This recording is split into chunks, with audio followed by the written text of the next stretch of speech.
Dad,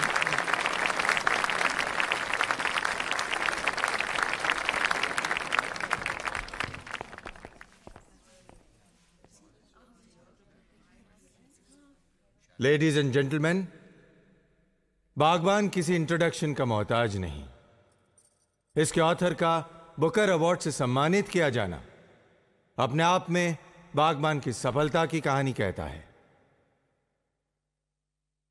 इससे पहले कि मैं मिस्टर राज मल्होत्रा से बागबान पर रोशनी डालने की रिक्वेस्ट करूं, मैं चाहूंगा कि उनका बेटा अपने पिता के बारे में कुछ कहे, और इसीलिए मैं स्टेज पर आने के लिए रिक्वेस्ट करता हूं कौन भैया, all the best. Mister Alok Raj से। आलोक जी, प्लीज।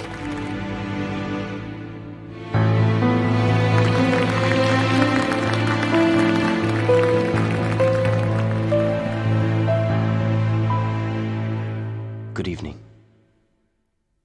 आपने अक्सर सुना होगा कि भगवान को किसने देखा है। ये तो एक फेथ, श्रद्धा और अकीदे की बात है, लेकिन मैं आपसे कह सकता हूं कि मैंने भगवान को देखा है। जीते जागते, हंसते बोलते, हर खुशी, हर गम में, हर इम्तिहान, हर हाल में देखा है। और वो कोई और नहीं, मेरे बाबूजी हैं। मैं एक अनाथ था। मैंने कभी अपने माँ बाप को नहीं देखा, और न ही कभी मुझे उनका प्यार मिला। लेकिन मैं यकीन के साथ ही कह सकता हूं कि अगर वो भी यहां पे होते तो वो भी मुझे इतना प्यार, इतनी मोहब्बत नहीं दे सकते थे जो कि मुझे अपने बाबूजी से मिली है।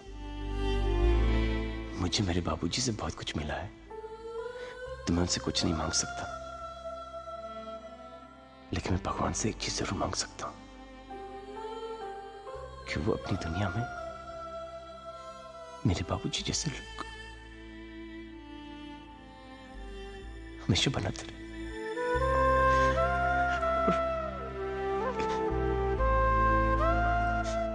बस मैं इससे ज्यादा कुछ नहीं कह पाऊंगा। बाबूजी आइए ना।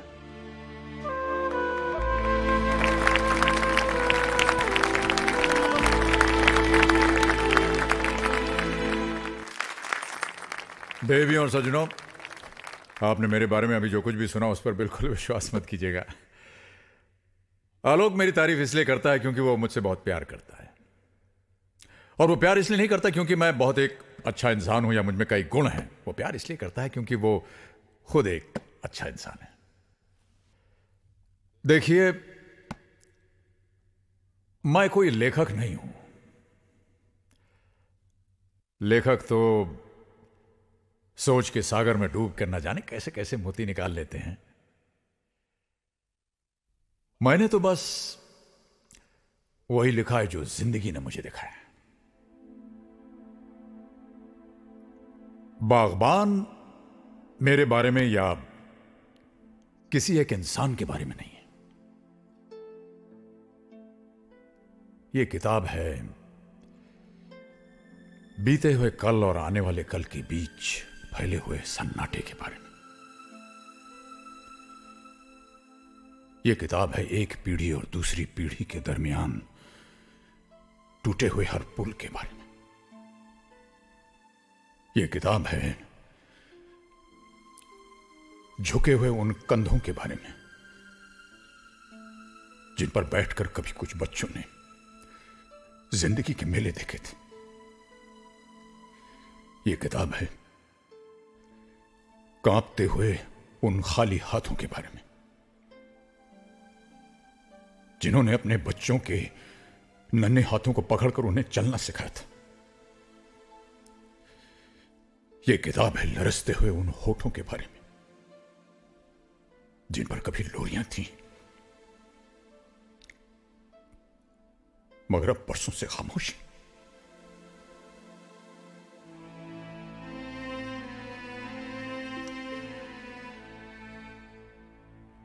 जमाना बदल गया है, जिंदगी बदल गई है।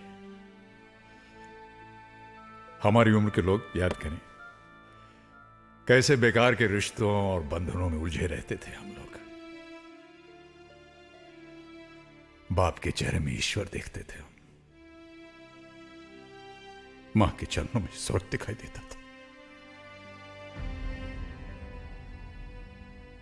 लेकिन अब लोग समझदार हो गए। आज की पीढ़ी बड़ी होशियार और प्रैक्टिकल हो गई है। उनके लिए हर रिश्ता एक सीढ़ी की तरह है जिस पर पांव रख करके वो आगे निकल जाते हैं। और जब उस सीढ़ी का कोई इस्तेमाल नहीं रहता है तो उसे घर के टूटे कुर्सी मेज,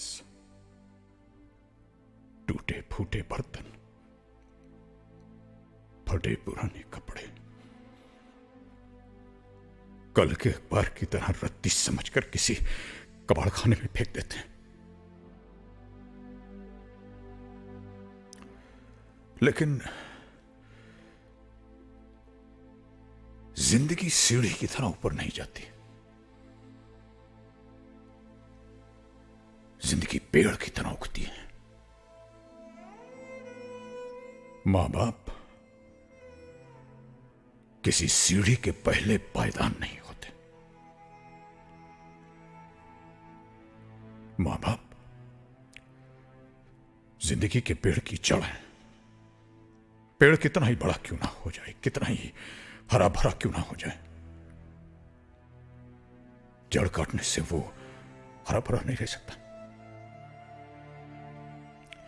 इसलिए आज बड़ी विनम्रता और आदर से मैं पूछता हूं,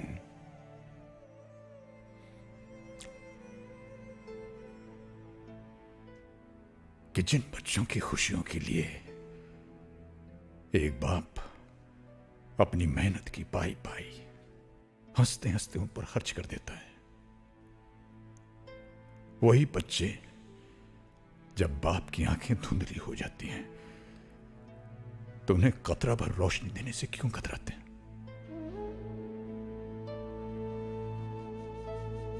एक बाप अगर अपने बेटे की जिंदगी का पहला कदम उठाने में उसकी मदद कर सकता है तो वही बेटा अपने बाप के आखिरी कदम उठाने में उसे सारा क्यों नहीं दे सकता? जिंदगी भर अपने बच्चों पर खुशियां लुटाने वाले मां बाप को किस जुर्म में आंसुओं और तन्हाई की सजा सुना दी जाती है? अगर वो हमें प्यार दे नहीं सकते तो उन्हें हमसे हमारा प्यार छीनने का अधिकार किसने दिया? क्या समझते हैं ये बच्चे कि जिन मां बाप को प्यार के बंधन में बांधकर भगवान ने एक किया है, उन्हें वो दो हिस्सों में बांटकर अलग अलग तड़पने के लिए छोड़ सकते हैं? क्या इसी दिन के लिए इंसान औलाद मांगता है? इसी दिन के लिए औलाद शायद ये भूल रही है कि जो हमारा आज है वो कल उनका होगा। अगर आज हम बूढ़े हैं तो कल वो भी बूढ़े होंगे। जो सवाल आज हम कर रहे हैं वही सवाल कल वो पूछेंगे। और रही मेरी बात तो हमारी चिंता तो आप कीजिएगा मत,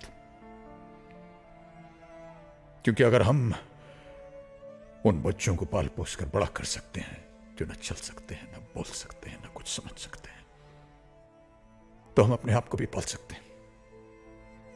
हमें किसी से कोई उम्मीद की जरूरत नहीं है, क्योंकि हम बहुत खुशकिस्मत हैं। हम इसलिए खुशकिस्मत हैं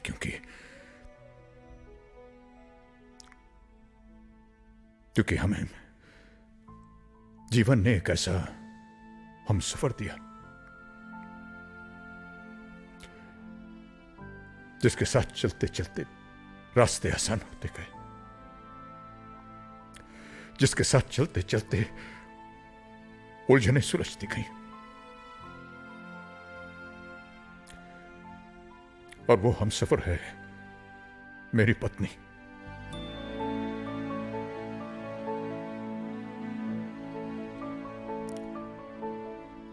लोग अक्सर मोहब्बत करते हैं, लेकिन यह बात जितनी बार कहनी चाहिए कहते नहीं। मैं ऐसी कोई गलती नहीं करना चाहूंगा।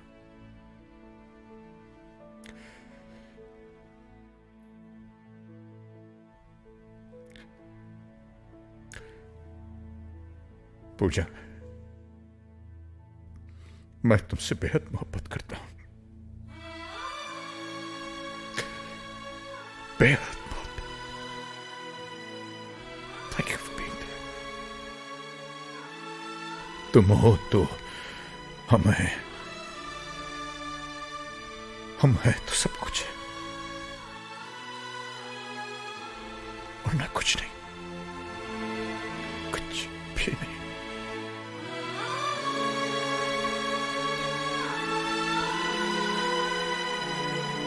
बस यही कहना था मुझे।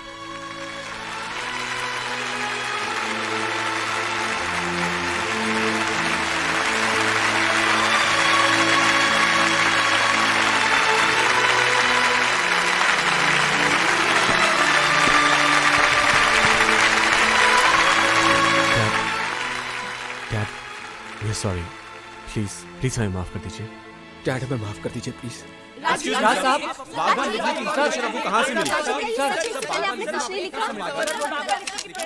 राज साहब, बागबान अगर आपके परिवार की कहानी होती तो आप क्या करते? जो बच्चे अपने मां बाप को प्यार नहीं दे सकते, सहारा नहीं दे सकते, मान सम्मान नहीं दे सकते, उन्हें मैं कभी माफ नहीं करता। उन्हें मैं सजा देता, उनसे नाता तोड़ देता।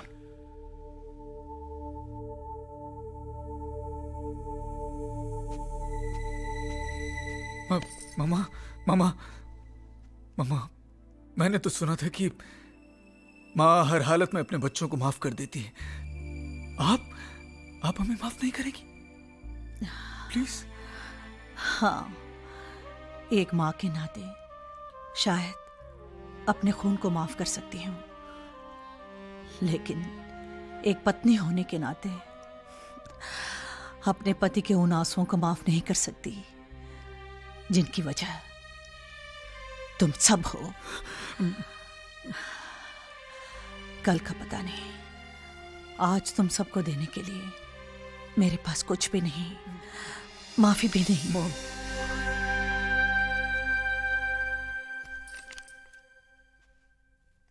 Autograph please.